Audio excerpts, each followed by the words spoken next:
Technical education में आपका स्वागत हो। आज मैं आपको डीसी जनरेटर का, ये हमारा टॉपिक नंबर क्या है, डीसी जनरेटर का 4P चौथा प्रैक्टिस सेट है। चलिए हम क्वेश्चन को स्टार्ट करते हैं। फर्स्ट क्वेश्चन क्या दिया है?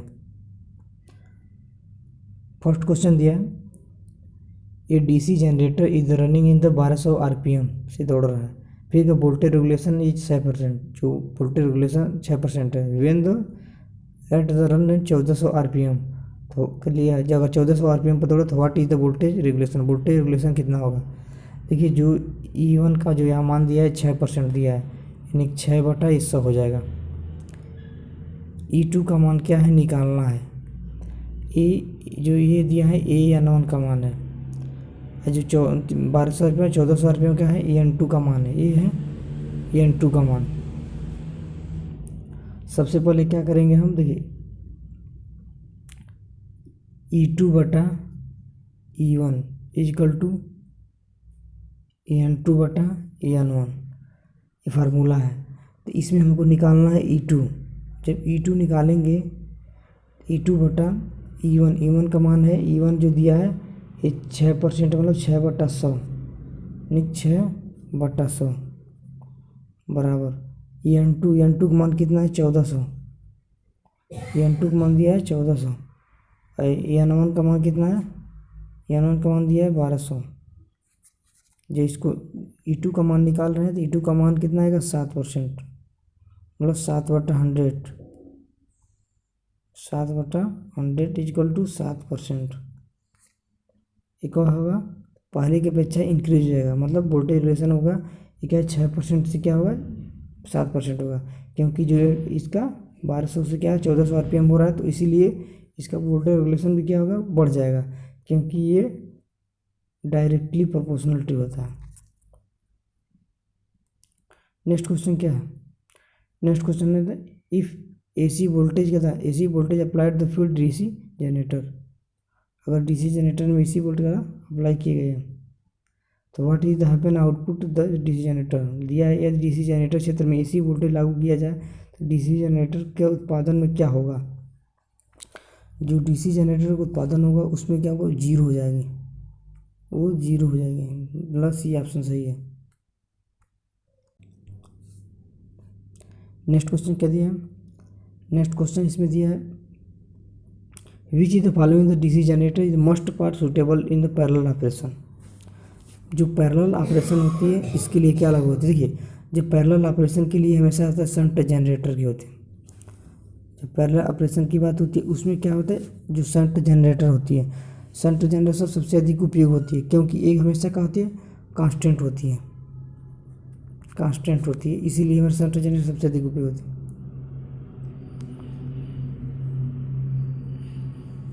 नेक्स्ट क्वेश्चन क्या है, नेक्स्ट क्वेश्चन दिया है a lap winding is the number of brushes is always. जो नंबर ऑफ ब्रूस कितना होता है, देखिए देखिए same number of brushes and number of pole, मतलब क्या होती है, ये नंबर ऑफ ब्रूस और नंबर ऑफ पोल क्या है, बराबर होते हैं, बराबर होते हैं, मतलब इसका बी ऑप्शन जो दिया है वो सही दिया है, यानी कि ए बराबर क्या होता है, पी होता है। नेक्स्ट क्वेश्चन क्या है, नेक्स्ट क्वेश्चन दिया है इन DC generator is the case rapid Bruce wear में बी। DC जनरेटर को जल्दी, मतलब ब्रूस जल्दी खराब होने के कारण हो सकता है, जो जल्दी खराब होने का कारण क्या हो सकता है, जो ब्रूस का, जी देखिए सर्व स्पार्किंग, मतलब तीव्र स्पार्किंग हो सकता है, रफ कम्युनिकेशन सरफेस भी हो सकता है, इम्पैक्ट कंटेक्ट भी हो सकता है, यानी कि इसका देखिए ये जो डी ऑप्शन दिया है एनी ऑफ द, इसमें से कोई ऑप्शन हो सकता है, मतलब डी ऑप्शन सही है। नेक्स्ट क्वेश्चन क्या दिया है, a lap winding in the number of brushes is always. जो number of brushes is always क्या होती है, लैप वाइंडिंग के लिए, मतलब क्या होती है, ए बराबर पी, ये क्या होती है, बराबर होती है। नंबर ऑफ ब्रूस क्या होती है, सेम नंबर ऑफ पोल की होती है, ए बराबर पी, मतलब बराबर, मतलब बी ऑप्शन सही है। नेक्स्ट क्वेश्चन क्या है, नेक्स्ट क्वेश्चन दिया है for a DC generator where the number of pole and number of armature conductor is fix, मतलब फिक्स है, तो which is the give the higher EMF। जब ज़्यादा EMF के लिए क्या होगी, देखिए जब EMF की बात करता है, EMF क्या होता है, वोल्टेज होती है, वोल्टेज होता है WAV ई। वेव क्या है, ये वोल्टेज है, मतलब हमारा वेव में यूज होती है, वेव मतलब वोल्टेज, मतलब बी ऑप्शन सही है, बी ऑप्शन सही है। लैब, लैब कौन किसेगा, लैब में ओनली करंट होता है, वोल्टेज मतलब वेव में हो जाएगा, वोल्टेज हो जाएगा। नेक्स्ट क्वेश्चन क्या है, डीसी मशीन के लिए लैप वाइंडिंग का उपयोग कार्य करने के लिए किया जाता है।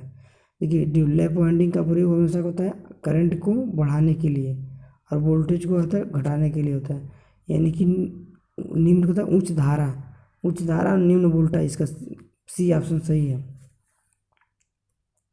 नेक्स्ट क्वेश्चन क्या है, नेक्स्ट क्वेश्चन दिया है in DC generator is the current external circuit armature given by through. देखिए जो एक्सटर्नल सर्किट होती है, क्या दिया इस, जो इसका एक्सटर्नल सर्किट किसके द्वारा कनेक्ट होता है। देखिए डीसी सर्किट का जो एक्सटर्नल सर्किट होता है हमेशा वो कम्यूटेटर के द्वारा कनेक्ट होता है, जो कम्यूटेटर मतलब कम्यूटेटर के द्वारा कनेक्ट की सहायता से, जो क्या थ्रो ब्रूस कार्बन ब्रूस की सहायता से कनेक्ट होता है, मतलब कम्यूटेटर होता है। ये ऑप्शन सही है। नेक्स्ट क्वेश्चन क्या है, नेक्स्ट क्वेश्चन दिया है इसका वेल्डिंग जनरेटर व्हील। देखिए जो वेल्डिंग जनरेटर होती है उसमें करंट का मान क्या होगा, ज़्यादा होगा, करंट मान ज़्यादा होगा, लैप वाइंडिंग होती है, कौन सा दिया, लैप वाइंडिंग। नेक्स्ट क्वेश्चन क्या दिया, नेक्स्ट क्वेश्चन दिया इन DC generator the critically resistance can be increase, critically resistance can be increase, बढ़ाया जा सकता है, किस कंडीशन बढ़ाएंगे, जब उसका नंबर ऑफ स्पीड, जब स्पीड बढ़ाएंगे तो क्रिटिकली रेजिस्टेंस का मान क्या होगा, बढ़ जाएगा, तो किसमें, नंबर ऑफ स्पीड को बढ़ाकर, इसका सी ऑप्शन सही है। नेक्स्ट क्वेश्चन क्या है, the number of pole armature parallel path in the two DC generator is the duplex lap winding. देखिए ड्यूप्लेक्स नंबर ऑफ वाइंडिंग हो रहा है ना, तो इसमें होता है ए बराबर P, duplex number of winding में 2p हो जाएगा, 2p मतलब 2 गुणे पी के 2 यानी कि 4, इसका कौन सा आंसर होगा, 4 सही है। नेक्स्ट क्वेश्चन क्या है, नेक्स्ट क्वेश्चन दिया है for both lap winding and wave winding there are the many commutator brush bar number of दिया है, लैप और वेव के लिए दिक् परिवर्तक को बार संख्या किसके बराबर होती है, जो दिक् परिवर्तक की बार संख्या होती है वो हमेशा कहता वाइंडिंग एलिमेंट के बराबर होती है, इसका सी ऑप्शन सही है, कौन सा इसमें, सी ऑप्शन सही है। नेक्स्ट क्वेश्चन क्या है, नेक्स्ट क्वेश्चन है the series field short circuit shunt motor is the excited by, जो एक्साइटेड कर देती है वो हमेशा किसके द्वारा की जाती है, देखिए जो एक्साइटेड की जाती है वो हमेशा लोड करंट पर की जाती है, जो series field short circuit by generator excited by वो हमेशा क्या था, लोड करंट पर ही की जाती है, इसका डी ऑप्शन सही है।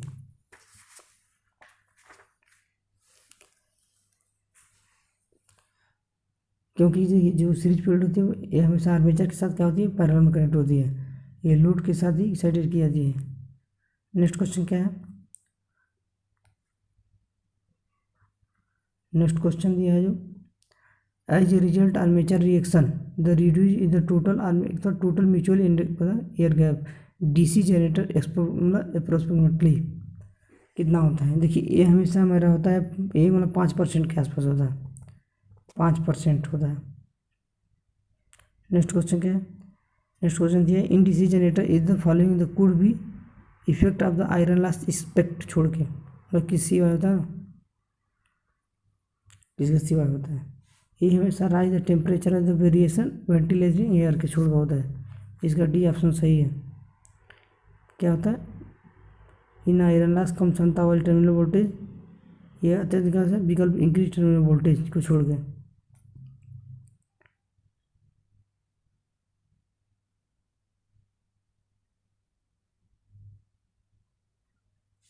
तापमान एयर मतलब इसके वेंटिलेटिंग होता है एयर, टर्मिनल वोल्टेज भी ऑप्शन दिया है, इसका मतलब ये क्या है, ये इसमें ये टर्मिनल वोल्टेज भी ऑप्शन होता है, टर्म इंक्रीजिंग वोल्टेज, मतलब क्या होता है इसमें आयरन में होता है यूटिलिटी तापमान भी बढ़ जाता है, टेम्परेचर में कहता है राइजिंग इन टेम्परेचर बढ़ जाता है, लेकिन इंक्रीज टर्मिनल वोल्टेज को छोड़कर, तो ये मुख्य रूप से क्या होगा, ये सी ऑप्शन होगा, मुख्य रूप से क्या होगा, सी ऑप्शन सही रहेगा। तो इंक्रीज टर्मिनल वोल्टेज को छोड़ के ही होता है। ये हमारा क्वेश्चन समाप्त होता है। कृपया इस वीडियो को लाइक और सब्सक्राइब करो। Thank you for watching this video.